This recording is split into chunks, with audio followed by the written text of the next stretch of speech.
কখনো যদি আমার উম্মত আরো অবশিষ্ট থাকে, আল্লাহকে বলবো, আল্লাহ উহুদের ময়দানে আমার দাঁত মোবারকটা শহীদ হয়েছিল, আল্লাহ ওই দাঁতটা আমি পাল্লায় চাপিয়ে দিলাম, আমার উম্মতকে এর বিনিময়ে আপনি নাজাত বানিয়ে দাও। বিবি তাও যদি না হয়, আমার দাদু ভাই হাসান আর হোসাইন এদেরকে নিয়ে আল্লাহর কাছে বলবো, আল্লাহ আপনি একটা বার দেখেন, দুনিয়ার মানুষের রক্তর প্রয়োজন হলে, রক্ত শূন্যতা হলে, রক্ত না দিলে বাঁচে না। ইসলাম একদিন রক্ত শূন্যতা হয়ে গিয়েছিল, তাই ইমাম হাসান আর হোসাইন রাদিয়াল্লাহু তাআলা আনহু এদের রক্তের বিনিময়ে ইসলাম তরুতাজা হয়েছিল। আল্লাহ আজকের ইমাম আর হাসান হোসাইন আমার দাদু ভাই নানু ভাইকে আমি আজকের নিয়ে হাজির হয়ে গেলাম, আল্লাহ এদেরকে পাল্লায় বসিয়ে দিলাম। এরা যতটা ওজন ভারী মর্যাদা, এই কারণে ওজনে আমার কোটি কোটি উম্মতের নেকির পাল্লাটা ভারী করে দিও। আমার নবী বললেন, বিবি আয়েশা সিদ্দিকা রাদিয়াল্লাহু তাআলা আনহা, তাতেও যদি আমার উম্মত অবশিষ্ট থেকে থাকে, আমি রাসূল বলেছি আনা আউয়ালুশ শাফির, আমি তোমাদের প্রথম সুপারিশকারী, আমি তোমাদের প্রথম সুপারিশ করব। তবে জেনে রেখে দাও, ওই বিবি আয়েশা সিদ্দিকা আল্লাহর কাছে বলবো, আল্লাহ আপনার কাছে শেষ আরজি, আমার আব্বাকে হারিয়েছিলে, আমার মাকে হারিয়েছিলে, আমার বাড়ি পরিবার অনেককে হারিয়েছিলে, আমাকে একা করেছিলে, আল্লাহ আজকে আপনার কাছে এসেছি, আপনি আমার দিকে বরকতময় নজরে তাকাও। আমার আল্লাহর কোরআন জানিয়ে দিয়েছেন 30 পারা সূরা দোহাতে, ওয়ালাল আখিরাতু খায়রুল লাকা মিনাল উলা। এ আমার হাবিব, তোমার দুনিয়াতে কষ্ট দিলাম, তোমার নিজের জন্মভূমি ছেড়ে অপরের জন্মভূমিতে বসবাস করালাম, তোমার প্রতিবেশী থেকে দূরে সরিয়ে রাখলাম, ওয়ালাল আখিরাতু খায়রুল লাকা মিনাল উলা। হাবিব, দুনিয়াতে তোমার কষ্ট দিয়েছি, কিন্তু আখিরাতে তোমার কষ্ট দেব না। পৃথিবীর নবীদেরকে ঈসা মুসা দাউদ ইউসুফ জাকারিয়া লূত ইব্রাহিম, तमाम পৃথিবীর যত নবী আছে, আমি আল্লাহ যা বলবো ওরা পালন করবে। আজ আমার হাবিব যা বলবে আমি আল্লাহ সেটাই পালন করে নিয়ে নেব। আর একটু জোরে বলে সুবহানাল্লাহ। আমার আল্লাহকে বলবেন, আল্লাহ আমার উম্মত এখন জাহান্নামের টিকিটটা নিয়ে তারা চিল্লাচিল্লি করে, আল্লাহ আপনি এদেরকে একটু নাজাতের ব্যবস্থা করে দাও। আমার দয়ার নবী দৌড়ে গিয়ে মিজানের পাল্লা দড়িটা ঝুলে পড়ে বলবে, আল্লাহ আপনি বলেন নেকির পাল্লাটা হালকা না ভারী? আল্লাহ যখন রহমতের নজরে তাকিয়ে বলবে ভারী, আমার আল্লাহর নবী বলবে, আমার ফারেস্তা, ও আল্লাহর ফারেস্তা নিয়ে চলো আমার গুনাহগার উম্মতকে নাজাত একটাবারে নিয়ে চলো। তাই আমি আপনার কাছে প্রথমে বলেছিলাম, পৃথিবীর কোন হুজুর আপনার নাজাত দেবে না, একটু বলবে এই পথে চলো। পৃথিবীর কোন পীর সাহেব পীরজাদা আপনার নাজাত হাতে করে দেবে না, কোন বক্তা মুফতি ওয়াইজির আপনার নাজাত দেবে না। দুনিয়াতে আপনি 60 বছর যদি বাঁচেন, 30টা বছর চলে গেছে, বাকি আছে একদিন। এই একদিনে আপনার চিন্তা রাখতে হবে আমার গুনার ভাগ বেশি বেশি বেশি বেশি, আমার নেকির ভাগ কম। এমন কথা বলবে, এমন ভাবে চলবে, এমন ভাবে দুনিয়া জীবন যাপন করবে, যার কারণে গুনাহটা আল্লাহ মাফ করে দেয়, আর নেকিটা আল্লাহ বাড়িয়ে আমার নবীর সঙ্গে হাসরের ময়দানে আল্লাহ যেন নাজাত বানিয়ে দেয়। বলেন আল্লাহুম্মা আমিন। আর একটু জোরে বলেন আল্লাহুম্মা। বারবার করে বলছি, নাজাত পাওয়া শুধু নামাজ রোজা হজ যাকাত ভাই এগুলো বড় ইবাদত করা লাগবে, কিন্তু যারা শরিয়াতের বড় আলেম, কোন আধ্যাত্মিক জগতের মানুষের কাছে গেলে 40 বছরে অজনসিয়াত বক্তব্য ফতোয়াগিরি 10 মিনিটে গিলে খাবে। কথাটা খেয়াল আছে? বাবা তুমি কি পেয়েছো? না কিছু পাইনি। বাবা দুনিয়াতেও পাওনি, পরকালেও পাবে না, বলেই দেবে। বারবার করে বলছি, নিজের নাজাতের জন্য নিজেকে ভাবা লাগবে, পরের দিকে তাকিয়ে অপরকে গালাগালি দিয়ে নিজের কবর নিজে খোঁড়া বোকামো কাজ। আল্লাহ চালাও সে পথে যে পথে তোমার প্রিয়জন গেছে চলি। সকলে বলি আল্লাহুম্মা আরেকটি সকলে বলে আল্লাহুম্মা। পিছন থেকে তাকবীর দেই, নারে তাকবীর। বড় ভাই আরেকটু জোরসে আওয়াজ উঠাও, নারে তাকবীর, নারে তাকবীর। আহলে সুন্নাত আল জামাত, আহলে সুন্নাত আল জামাত সিলসিলা হক ফুরফুরা শরীফ, মদিনা মক্কা শরীফ প্রতি বছরের ন্যায় এবছরে বিশ্বনবী দিবস। নারে তাকবীর। একটু প্রাণ ভরে আওয়াজ দিয়ে একটু সকলে দরুদ শরীফ পড়ি বাবা, দরুদ শরীফ। আল্লাহুম্মা পড়েন, জোরে পড়ো বাবা। ওয়া আলা আলি,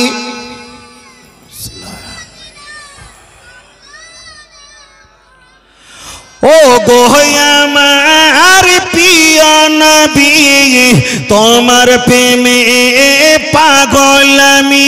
হায় জন্ম আমার বসিরহাটে, রেখেছো আমায় পাগল করে।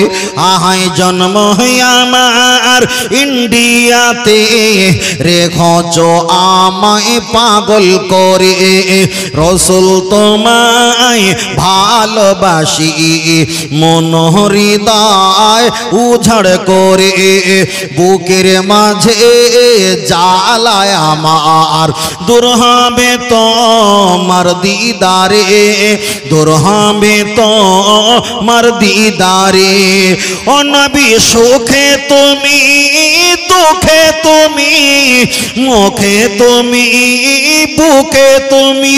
আহাই মায়া যদি লাগে তোমায়, মায়া যদি লাগে তোমায়, দিদার দিও স্বপ্ন যোগে। রসুল তোমায় ভালোবাসি, মন হৃদয় উঝাড় করে। বুকের মাঝে জ্বালায় আমার, দূর হবে তোমার দিদারে, দূর হবে তোমার দিদারে। জোরে জোরে জোরে আল্লাহুম্মা। মাশাআল্লাহ, মন খুলে পড়ো বাবা। আমার নবীর শান। ওয়া আলা আলি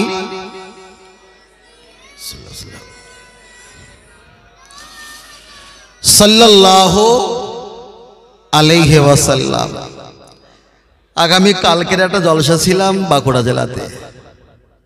খণ্ডঘোষ নাম শুনেছেন ছেলেরা হয়তো? খণ্ডঘোষ শক্তিগড় হয়ে যেতে হয়। খণ্ডঘোষ মানে বর্ধমানের একেবারে লাস্ট আর বাঁকুড়া শুরু, বুঝলেন না? তা অজরসিয়াত করতে যাওয়ার আগে অনেক ফোনে হুমকি দামকি দিয়েছিল যে তুমি ওয়াজ করো আর না তো অবস্থা খারাপ করে দেবো, উল্টো পাল্টা কথা বললে। মানে আমরা যে পীর মাশায়েখের কথা বলি, নবীর প্রশংসার কথা বলি, এতকে নবীর প্রশংসার কথা বলছিলাম না, ওরা কিন্তু একটু রাগান্বিত হয়ে যায়। তা আমি ওয়াজ করেছিলাম, ওয়াজ করার শেষে আমি বলেছিলাম যে ছেলেটা আমাকে গালাগালি দিয়েছিল, বাবা সে কি এখানে আছো? তোমাকে কোনো সমস্যা করাবো না। কোনো আওয়াজ দেয়নি, কিন্তু ওর ভিতরে ছিল, যা খবর পেলাম। আসলে পৃথিবীতে যারা ভুল করে তাদেরকে ক্ষমা করে দেওয়া দরকার, তবে যারা অন্যায় করে তাদের ক্ষমা করা যাবে না। ভুল যারা করে তাদের ক্ষমা করা দরকার, যারা অন্যায় করে তাদের ক্ষমা করা যাবে না। এবার যদি ভুল আর অন্যায় একটা করে বলছি, সাপোজ পৃথিবীতে কোন কাফের যদি আপনাকে গালি দেয়, আপনি তার ক্ষমা করে দিতে পারেন, ক্ষমা হবে। কিন্তু মুসলমান নামীয় কোন লেবাসধারী মোনাফেক হয়ে যদি তোমাকে গালি দেয়, কোরআন বলেছেন ওয়ালা তুসাল্লি আলা আহাদিম মিনহুম মাতা আবাদা, ও মরে গেলেও হারাম করে খবরদার জানাজা পড়বি নি, তোর জন্য হারাম। কোরআন পরেই বলেছেন ওয়ালা তাকুম আলা কবরিহি, তবে ওই হারামখোর মুনাফিকের কবরের কাছে কখনো দাঁড়াবি না, তোমার জন্য হারাম। ইস্তাগফির লাহুম আওলা তাস্তাগফির লাহুম, তবে ওই মুনাফিক নামীয় ব্যক্তির কবরের কাছে দোয়া দরুদ পড়িস না, তোর জন্য হারাম। ইন তাস্তাগফির লাহুম ৭০ মাররাতান, তার জন্য যদি ৭০ বার হাত তুলে দোয়া চাও, ওই মুনাফিক নামীয় ব্যক্তির জন্য দোয়া করলে দোয়া কবুল হবে না। কথাটা বুঝতে পেরেছেন কি বলেছি? তাহলে কেউ যদি মুনাফিকি করে তার ক্ষমা হবে না, কেউ যদি ভুল করে ক্ষমা হয়ে যায়, বুঝলেন না? কিন্তু অন্যায় প্রশ্রয় দেওয়া যাবে না, কখনো দেওয়া যাবে না। আপনার বাড়িতে আপনার বিবি কাজকর্ম করতে গিয়ে মোবাইলটা পানিতে পড়ে গেছে, এখন 22,000 টাকার মোবাইলটা ক্ষতি হয়ে গেছে, এখানে পানিতে পড়ে যাওয়ার কারণে কোনো জোরচাপ করার সিস্টেম কোনো দরকার থাকে না, হয়ে গেছে। কিন্তু আপনার স্ত্রী যদি ইচ্ছা করে যদি রাগের কবজে যদি পানিতে নিক্ষেপ করে দেয়, তখন কি আপনি ছাড়বেন? তাহলে অন্যায় আলাদা আর ভুল আলাদা, অন্যায় আলাদা ভুল আলাদা। বারবার করে বলছি, কখনো বাতিলের কাছে, মুনাফিকের কাছে, কখনো দুওয়ালা জন্তুরের কাছে মাথা নত করবে না, তাদের কি হবে? দুনিয়াও যাবে, আখিরাতে যাবে। কখনো মাথা নত, একদম সিংহর মতো একা থাকো, তাই ভেড়ার মতো দলে দলে ঘরে কোনো লাভ হবে না। আল্লাহ আল্লাহ আল্লাহ। চলেন আমি আপনাকে বোঝাতে যাই, লক্ষ্য করে দেখা যায় প্রথম থেকে এই পর্যন্ত অনেক কথা বলেছিলাম, বিষয় একটা ছিল আমার নবীর প্রশংসা, আর তার ভিতরে আমাদের উদ্দেশ্য ছিল এমন কিছু কথা বলি, এমন কিছু কথা শুনি যার কারণে আমাদের নেকিটা বেড়ে যায়, গুনাহটা কমে যায়। ও আমার বাপজিরা, আমি আপনাকে বলছিলাম, তাহলে নবী সম্পর্কে বলতে বলতে অনেকটা লম্বা হয়ে গেছে। এবার আপনারা যারা এখানে আছেন, রাস্তায় চলতে চলতে আপনারা একটু তওবা শরীফ পাঠ করবেন। আস্তাগফিরুল্লাহ রাব্বি মিন কুল্লি যামবি ওয়া আতুবু ইলাইহি লা হাওলা ওয়ালা কুওয়াতা ইল্লা বিল্লাহ। আপনি সারা দিনে অন্তত 100 বার 50 বার তওবা শরীফ পাঠ করবেন, তাহলে পাপের কাছ থেকে আপনি দূরে থাকতে পারবেন, আল্লাহ আপনার প্রতি রহমত দান করবে। তার গ্যাস বের হচ্ছে না, দেখো তারের গ্যাস বার হচ্ছে, তারের গ্যাস বার হচ্ছে হালকা হালকা, তার পড়া, তাই না? ওটা ভরছে না? হ্যাঁ একটু হচ্ছে, দেখো খেয়াল করে দেখো। ও আমার জওয়ান যুবকেরা, লক্ষ্য করে দেখা যায়, আগে চলে যাওয়া যায়, আপনি তওবা শরীফ পাঠ করবেন। আর হাদিসটা মিশকাত শরীফে এসেছে, ইমাম মিশকাত রাহমাতুল্লাহ আলাইহি তিনি বর্ণনা করেছেন, তোমরা সুবহানাল্লাহ সুবহানাল্লাহ পাঠ করবে। একবার যদি সুবহানাল্লাহ বলা যায় কতটা সওয়াব পাওয়া যায়। আসসামা ওয়াল আরদা, একটা আসমান একটা জমির যতটা ডিফারেন্স, যতটা পার্থক্য, যতটা দূরত্ব, lakh lakh million million billion billion trillion trillion crore crore kilometre রাস্তা। ইমাম মিশকাত রাহমাতুল্লাহ তিনি হাদিস শরীফে বলেছেন, একবার যদি সুবহানাল্লাহ পাঠ করা হয়, আমার আল্লাহ পাক খুশি হয়ে আসমান আর জমিন যতটা ফাঁকা জায়গা, এতটা ফাঁকা জায়গা সুবহানাল্লাহ বলার কারণে আল্লাহ নেকি দিয়ে ভরপুর করিয়ে দেয়। জোরে বলেন সুবহানাল্লাহ। ও আমার মুরব্বীরা, আমি বলছিলাম মারেফাতের কথা, আমি বলছিলাম আধ্যাত্মিকের কথা, আমি বলছিলাম তরিকতের কথা, আমি বলছিলাম পীর ওলিদের মহব্বত করার কথা, আমি বলছিলাম নবীকে দিদার পাওয়ার কথা। এবার একটা বার আমি আপনাকে বলি, আপনারা যেখানে ঘুমাও স্বামী স্ত্রী, ওই জায়গায় আপনারা একটা সুন্দর কামরা বানিয়েছেন, এই জায়গায় স্বামী স্ত্রী ঘুমাও। আপনার বাড়িতে সাইকেল বাইক আছে ভালো ভালো ভালো, কিন্তু ঘুমানোর জন্য আপনি তাদেরকে রাখার জন্য সাইকেল আর বাইকের স্পেশাল একটা ঘর দিয়েছো। আপনার বাড়িতে ছাগল মুরগি হাঁস কিংবা গরু আছে, তাদেরকে সুন্দর বন্দোবস্ত রাখার জন্য আপনি একটা ঘর নির্মাণ করে দিয়েছো। অষ্টাকে ভালো করে লজিকটা খেয়াল করবে, আপনার বাচ্চা লেখাপড়া করে পরীক্ষা যাতে পাস করতে পারে তার জন্য স্পেশাল একটা ঘর কামরা বানিয়ে দিয়েছো। আপনার বাড়িতে ছাগল বকরির জন্য একটা কামরা বানিয়ে দিয়েছো, সাইকেল বাইক রাখার জন্য একটা কামরা বানিয়ে দিয়েছো, কাঠকুটো কোনো ভিজে যাবার ভয়তে সুন্দর একটা কামরা বানিয়ে দিয়েছো। তবে আল্লাহর বান্দা হিসাব করে দেখে দিয়েছো।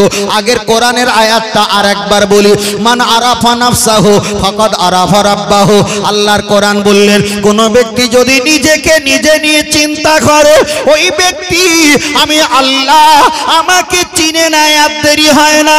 তাহলে সমাজে আপনার ছেলের জন্য লেখাপড়ার কামরা বানিয়েছো, কাঠ রাখার জন্য ছাগল বকরি দুম্বা মহিষ এইগুলো রাখার জন্য আপনি কামরা বানিয়েছো, সাইকেল ঘড়ি সাইকেল কিংবা বাইক রাখার জন্য আপনি কামরা বানিয়েছো। তবে চাচাজি চাচাজি তোমার এত বড় সময় সম্পত্তি আছে, তুমি কোনো একটা কামরা বানিয়েছো। আমি এশার নামাজ পড়লে মসজিদের মুয়াজ্জিন দেরি করলে মুয়াজ্জিন সমালোচনা করে, আমি বেশিক্ষণ মসজিদে নামাজ পড়ে সময় দিতে পারি না, জোহরে নামাজ পড়ে আবার খেতে আসতে হয় সময় দিতে পারি না, মাগরিবের নামাজ পড়ে বাজারে যেতে হয় সময় দিতে পারি না। চাচাজি আমি নাজাতের জন্য বলছি, বড় ভাই আমি নিজে নিজে নাজাত পাবেন সেই কথাটা বলছি। আপনার এতগুলো কামরা আছে, ওই কামরার ভিতরে পাশে একটা কামরা বানাও, আপনি রাতে দিনে যখন সময় পাবেন ওই জায়গায় নামাজ পড়বেন, ওই জায়গায় নামাজের মশাল্লা, ওই জায়গায় টুপি, ওই জায়গায় তসবিহ, ওই জায়গায় কিছু শুকনো খাবার, ওই জায়গায় পানি, ওই জায়গায় সামানপত্র রেখে দাও, বিবির সঙ্গে সময়টা দিয়ে দাও, প্রতিবেশীর সঙ্গে সময়টা দাও, বাড়ি পরিবারের সঙ্গে সময়টা দাও, মার্কেটিং ব্যবসা বাণিজ্য সময় দাও। তবে তুমি যখন মসজিদে সময় পাবে মসজিদের সময় দাও, তুমি যখন বাড়িতে 2 ঘন্টা সময় পাবে তোমার ওই নির্জলা এলাকা, নির্জলা একেবারে নিস্তব্ধ কামরা, ওই কামরা ঢুকে গিয়ে তুমি 5 ওয়াক্ত নামাজের ভিতরে একটা ওয়াক্ত নামাজটা আদায় করে দিয়ে ওই জায়গা তসবিহ পাঠ করে ইয়া রাফি ওই আদাইহি আল্লাহ দরবারে হাত তুলে কাঁদো। তোমার চোখ থেকে হয়তো কান্না আসবে না, দুনিয়াতে অনেক পাপ করেছি, চোখ থেকে আমার পানি জারি না হতে পারে, তুমি একটা বার মুখ বেঁকাও, কান্নার ভান করো। আল্লাহর কোরআন জানিয়ে দিয়েছে সুম্মাস্তাগফিরনি গফারতু লাকা ওয়ালা উমালি, বান্দা তুমি গুনাহগার, আমার কাছে দোয়া চাইবে, চোখের পলক মালার পূর্বে আমি মাফ করে দেব। আমার এই গুনার কথাটা দুনিয়ার কোনো ইমামকে বলতে পারবো না, দুনিয়ার কোনো বক্তাকে বলতে পারবো না, জীবনে যা গুনাহ করেছিলাম সব কোটা স্মরণ করে করে আমি আল্লাহর কাছে বলবো, আল্লাহ সব জানে।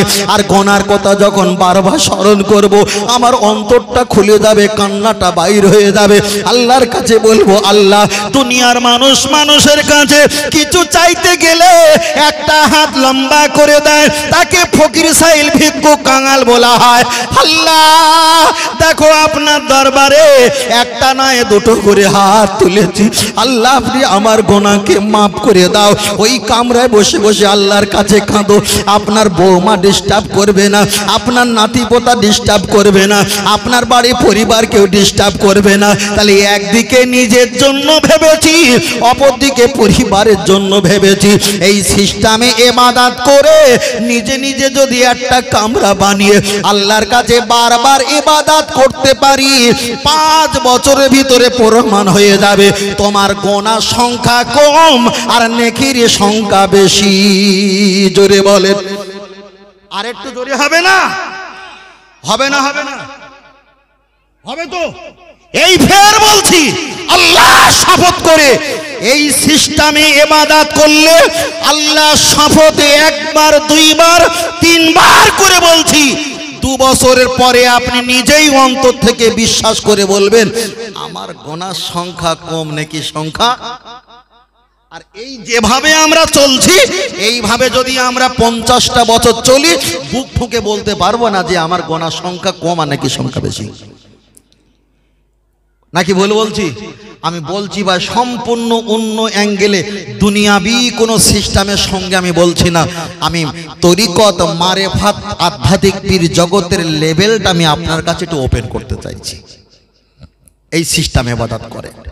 শীতের সময় শ্বশুর আব্বা নামাজ পড়ছে, বারান্দার কাছে বৌমা এসে বলছে আব্বাজি নামাজ পড়ছেন? হ্যাঁ মা নামাজ পড়ছি। আব্বাজি নামাজ পড়েন, ভাত খুলি? খুলো। আব্বাজি নামাজ পড়ছে, বৌমা ভাত খুলেছে। নামাজ পড়তে সময় লাগে না ভাত খুলতে সময় লাগে? নামাজ পড়তে সময় লাগবে। বৌমা ভাত খুলেছে, আমি যদি দেরি করে নামাজ পড়ি আমার বড় ছেলে ঘুমিয়ে পড়েছে, বৌমাও কামড়া যাবে, কতক্ষণ বা দাঁড়িয়ে থাকবে, তাহলে আমার নামাজটা ছোট করতে হবে। তাহলে 1 হাত সেলাই করতে গিয়ে 5 হাত ছিঁড়ে যাচ্ছে কার? আমার যাচ্ছে না বৌমা যাচ্ছে? আমার যাচ্ছে। এইরকম তো 40 বছর কাটিয়েছি, এখন লাভটা কি হচ্ছে? মশলার কিতাব এসেছে আগে পায়খানা যদি লাগে পায়খানা করে নাও, তারপরে ইবাদতে দাঁড়িয়ে যাও। খোদা যদি লাগে আগে খেয়ে নাও, তারপরে নামাজে দাঁড়িয়ে যাও, আমি নামাজে যাব আর বৌমা ভাত খুলে কই গো আব্বাজি আব্বাজি খেয়ে নাও, আমি তসবি পাঠ করব, নাতি বাইক স্টার্টে পিকআপ দেবে, কই দাদুর নামাজ পড়া হয়েছে বাজারে যাব। টোটাল এই চিটিংবাজি, এই টোটাল এই ধাপ্পাবাজি বন্ধ করতে হবে। আমি যখন নামাজ পড়ব এই নামাজটাই আল্লাহ দিদার হবে, এটাই আল্লাহ পাকের মিরাজ হবে। এই নামাজের কথা আলেমরাই বলে, কিন্তু আমরা যে নামাজের কথা বলছি এটা শুধু মসজিদ থেকে শরীর নাড়া দেওয়ার কথা নামাজ। ভাই এ নামাজ আমার দাদুও পড়েছিল, দাদু পড়ে পাপের কাছ থেকে মুক্তি পাইনি। কথা বুঝতে পেরেছেন? এই নামাজটা আমার দাদুও পড়েছিল, পড়ার পরেও পাপের কাছ থেকে মুক্তি পাইনি। তার কারণটা কি? এই ইবাদতটা আল্লাহর কাছে খুব একটা যাচ্ছে না। আমি বারবার করে বলছি, আপনি এই সিস্টেমে নামাজ পড়েন, আপনার খাওয়া দাওয়া যা হবে বাড়িতে এলান করে দেন। আমার নামাজ পড়ার সময় যদি খাওয়ার প্রয়োজন হয় ভাত খুলে রাখতে পারেন, ঢাকা দিয়ে রাখবে, নইলে নামাজ পড়া হয়ে গেলে আওয়াজ দেবো, আমাকে ভাত খুলে দেবেন। তবে আমি নামাজ পড়বো আমার নিজের স্বাধীনতায়।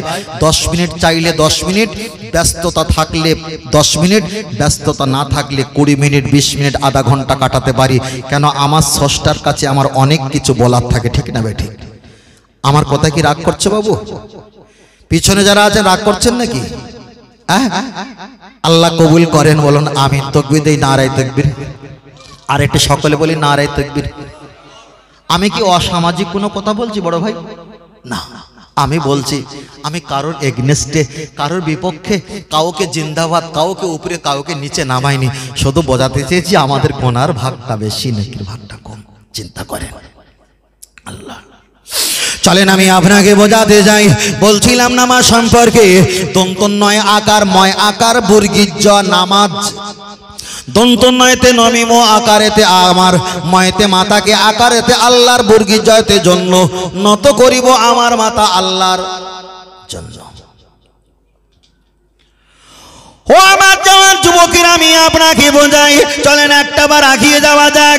ফের বলছি, আপনার কাছে যদি কোনো হাক্কানি পীর মাশায়েখ পরিচিত থাকে, আপনি তানার হাতে হাত দিয়ে বায়াত হও, বলবেন হুজুর আমাকে সবক দেন।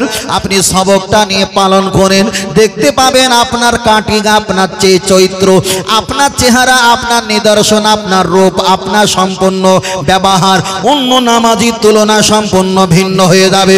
বারবার একটাই কথা বলছি বাবা, আপনি নামাজ পড়বেন, নামাজ পড়বেন।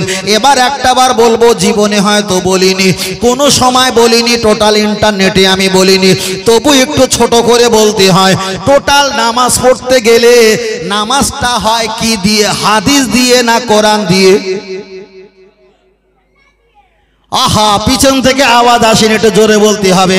নামাজ পড়তে গেলে হাদিস দিয়ে পড়তে হয় না কোরআন দিয়ে পড়তে হয়? আর একটু জোরে বলেন। কোরআন দিয়ে। এবার আমি আপনার কাছে যদি বলি, আপনি বলবেন ভাই তুমি কেমন বলছো? আগে বলেছিলাম 40 বছরের শরিয়াতের আলেম, মারেফাতের আলেম 10 মিনিটে গিলে ফেলবে বলেছিলাম। আপনি নিয়াত করেছেন, এবার বলেন নিয়তটা হাদিস না কোরআন? হাদিস। একজনা আঙুল গোনেন, আপনি নিয়াত করেছেন নিয়তটা হাদিস না কোরআন? হাদিস। সানা পড়েছেন সুবহানাক আল্লাহুম্মা, হাদিস না কোরআন? হাদিস। আপনি পড়েছেন আউযু বিল্লাহি মিনাশ শাইতানির রাজিম, এটা হাদিস না কোরআন? কেউ বলেছে কোরআনে এসেছে, আবার কেউ বলেছে হাদিসে। অধিকাংশ মত হলো এটা হাদিস। আপনি না না আউযু বিল্লাহি মিনাশ শাইতানির রাজিম, এটাই হলো পুরোপুরি হাদিস। এবার বলেন বিসমিল্লাহির রহমানির রহিম, কোরআনের ভিতরে এইটা ঢুকে আছে। কেউ বলেছেন এটা কোরআন, কেউ বলেছে হাদিস। অধিকাংশ মত হলো এটা হাদিস। তাহলে আপনি নিয়ত করেছেন হাদিস, নিয়ত করেছেন হাদিস, সানা পড়েছেন হাদিস, আউযু বিল্লাহ বলেছেন হাদিস, বিসমিল্লাহ বলেছেন হাদিস। এবার আপনি কি বলবেন? আলহামদুলিল্লাহি রাব্বিল আলামিন, এটা হলো কোরআন। অন্য সূরা যাবে, বিসমিল্লাহ বলে অন্য সূরা যেতে হয়, সেটা হলো হাদিস। আপনি একটা সূরা পড়লেন, ওটা হলো কোরআন। এবার আপনি আল্লাহু আকবার বললেন, এটা হলো হাদিস। আপনি রুকুতে চলে গেলেন, এটা হলো সেজদায়, রুকুতে গিয়ে তাসবিহ পাঠ করলেন, সুবহান রাব্বিয়াল আযীম, সুবহান রাব্বিয়াল আযীম, এটা হলো হাদিস। আপনি সামি আল্লাহ বললেন, এটা হলো হাদিস। রব্বানা লাকাল হামদ বললেন, এটা হলো হাদিস। আপনি দেখা যায় আল্লাহু আকবার বললেন, এটা হলো হাদিস। আপনি আবার সেজদা গিয়ে সুবহানা রাব্বিয়াল আলা বললেন, এটা হলো হাদিস। আবার উঠে সেজদা যাবার আগে হামদান কাসিরান তৈয়িবান কোন একটা দোয়া পড়লেন, এটা হলো হাদিস। আপনি আবার তাশাহুদ বললেন, এটা হলো হাদিস। আপনি দরুদ শরীফ পাঠ করলেন, এটা হলো হাদিস।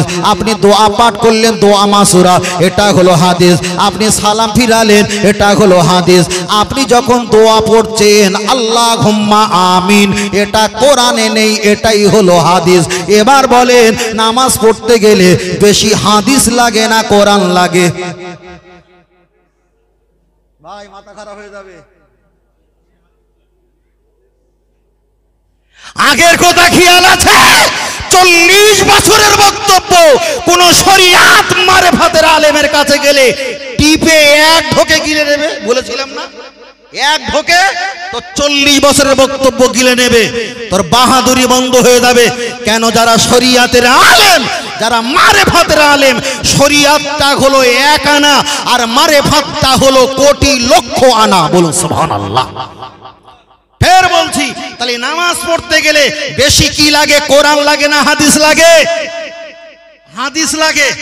এবার কেউ যদি বলে কোরআন ছাড়া নামাজ হবে না, কথাটা ঠিক, হাদিস ছাড়াও নামাজ হবে। তাশাহুদ পড়তে হবে, তাশাহুদ পড়া ওয়াজিব তো। তাশাহুদ পড়তে হবে, তাশাহুদ না পড়লে नहीं हो सकता। শুধু नहीं नहीं सिर्फ नहीं नहीं कभी नहीं हो सकता, কখনো হতে পারে না। ফের এবার বলছি, তাহলে নামাজে 1 আনা কোরআনের আয়াত আর হলো মানে 2 আনা কোরআনের আয়াত আর বাদ বাকি 8 আনা হলো হাদিসের। তাহলে এখানে প্রমাণ হয়ে গেল নামাজ পড়তে গেলে কোরআনের অপেক্ষায় হাদিসের ব্যবহার বেশি। এবার বলছি, ওয়াজ মাহফিলে যদি নামাজ সবচাইতে বড় ইবাদত হয়, আফদালুল ইবাদাত ইবাদাতি সালাত, তাহলে নামাজ যদি কোরআনের চাইতে হাদিসের বেশি যদি তেলাওয়াত হয়, এবার ওয়াজে হাদিস বেশি তেলাওয়াত করা ভালো না কোরআন বেশি তেলাওয়াত করা ভালো?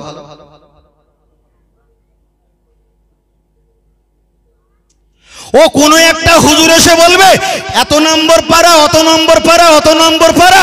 আমি আপনার কাছে একটা কথা বলি, টোটাল পারাটা ওর কাছ থেকে একটু সরে দাঁড়িয়ে যাবে। নবী দুনিয়াতে এসেছিলেন তখন কিন্তু কোরআন নাজিল হয়নি। বহু বছর পর আল্লাহ নবীকে পাহাড়ে ডাকলেন, পাহাড়ে গুহা ছিলেন, চেপে ধরলেন, ইকরা বিসমি পড়ো নামে কান নামে রব্বিকাল্লাযী খলাক, যিনি তামাম পৃথিবীর কুল কায়নাতের মালিক, তার নামে পড়ো। নবীকে কোরআন নাজিল করেছেন, নবী দুনিয়াতে এসেছেন, পাহাড়ে কোরআন নাজিল হয়েছে। এর মাঝখানে কোরআন ছিল কি দাদু ভাই? কোরআন ছিল না। তাই নবীর হাতে যারা হাত দিয়ে কলেমা পড়ে মারা গেছে তারা কোরআন পেয়েছে? কথা বলে না, কোরআন পেয়েছে? পাইনি। এক। দ্বিতীয় নাম্বার, নবী দুনিয়াতে এসেছে, আর সিদরাতুল মুনতাহা আরশে আজিমে গেছে, আল্লাহ নবীকে সালাম দিয়েছে, নবী আল্লাহকে কাছে ইবাদত গুণ সবকিছু আল্লাহর কাছে সুপর্দ করে দিয়েছে। আমার আল্লাহ নবীকে অনেক কিছু দিয়েছে, তার ভিতরে বিষয়বস্তুটা নিয়ে বলছি, নবীকে আল্লাহ নামাজ দিয়েছে। তাহলে দুনিয়াতে এসেছে আর মিরাজে গিয়েছে, এর মাঝখানে নামাজ ছিল? নামাজ ছিল না। এর মাঝখানে কোরআন ছিল? কোরআন ছিল না। তাহলে নামাজও ছিল না, কোরআনও ছিল না। ছিল কে? ছিল কে? নবী। তাহলে বলে, যদি কোরআন যদি নাজাতের ওসিলা হয়, কোরআন যদি তোমার নাজাত দেয়, তাহলে যারা নবীর হাতে কলেমা পড়েছিল তারা কোরআনও পায়নি, তারা নামাজও পায়নি, পেয়েছে নবী। তাহলে কোরআন আমাদের নাজাত নয়, নাজাত যদি দিতে হয় মুহাম্মাদুর রাসূলুল্লাহ। জোরে বলে সুবহানাল্লাহ। আর একটু জোরে হবে না? আর একটু জোরে হবে না? তাহলে যারা কোরআনের কথা বলছে, আমি অস্বীকার করছি না, ভালো ভালো, কিন্তু কোরআনের আগে নবী তো যখন এসেছিলেন, নবী তো কোরআনের কথা বলিনি। তখন কি বলেছিল? মান ক্বালা লা ইলাহা ইল্লাল্লাহ, কথা বলে না, মান ক্বালা লা ইলাহা ইল্লাল্লাহ ফাদাখালাল জান্নাহ। তোমরা কলেমা পড়ো আল্লাহকে আর আমি নবী, আনা মুহাম্মদ রাসূলুল্লাহ সাল্লাল্লাহু আলাইহি ওয়াসাল্লাম, আমি যে আল্লাহর নবী, তোমরা বিশ্বাস করো, তোমরা কি পাবে? আল্লাহ দয়ার জান্নাত পাবে। তাহলে নবী প্রথমে কি প্রচার করেছে? হাদিসের ব্যাখ্যা দিয়ে বলেছে, তখন কোরআনের ওই কোনো ব্যাখ্যা আয়াত নবীর প্রতি অবতীর্ণ হয় নি। তাহলে এখানে পৃথিবীতে আল্লাহ প্রথম চিনিয়েছে কাকে? নবীকে চিনিয়েছে, ঠিক না বে ঠিক? তারপরে নামাজকে চিনিয়েছে, তারপরে আল্লাহ কোরআন নিয়েছে, কোরআনকে চিনিয়েছে। তাহলে প্রথমে চিনিয়েছে কাকে?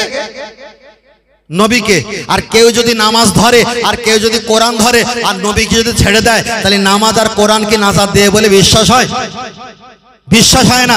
তাই আমাদের সমাজে কিছু কিছু আমরা বলে থাকে, এত নম্বর পারা, অত নম্বর পারা। ভাই একটা সপ্তাহ বসে পারা পৃষ্ঠা ঠিক করা যায় 10টা, পরের সপ্তাহে 10টা, পরের সপ্তাহে 10টা, 4 সপ্তাহ মিলে হলো 4 সপ্তাহ মিলে হলো 1 মাস, মানে 40টা, 4 10 কে 40টা। তাহলে 2 মাস পড়লে 80টা পারা নাম্বার, পৃষ্ঠা নাম্বার মুখস্থ হয়ে যায়। এগুলো হলো কবিতার মতো, শুধু বলবে এত নম্বর পারা, অত নম্বর পারা, পারা নাম্বার 12, খুলে দেখে নিতে পারো।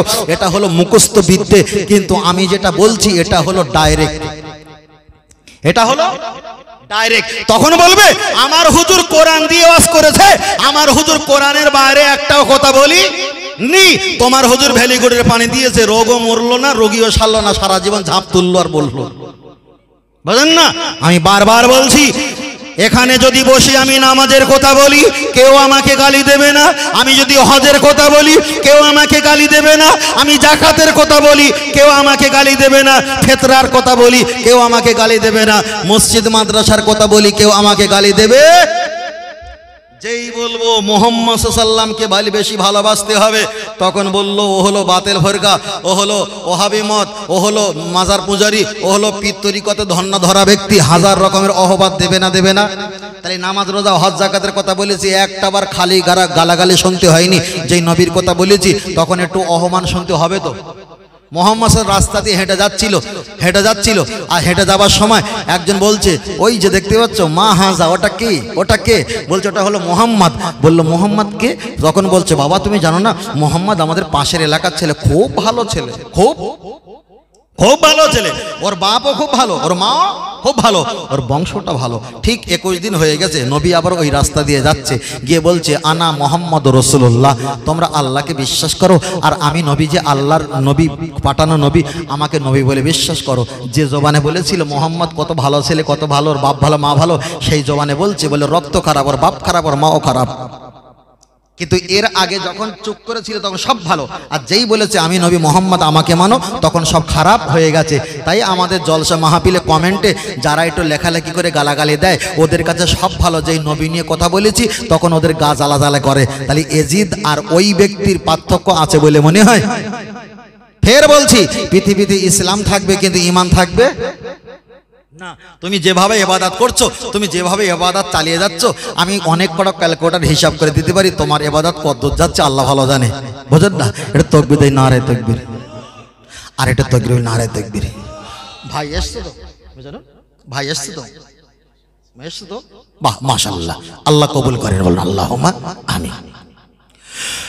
জি, আর খানিক নামাজ করতে হবে, আর একটু সময় আছে তো, একটু আছে, অসুবিধা হচ্ছে না তো বাবা?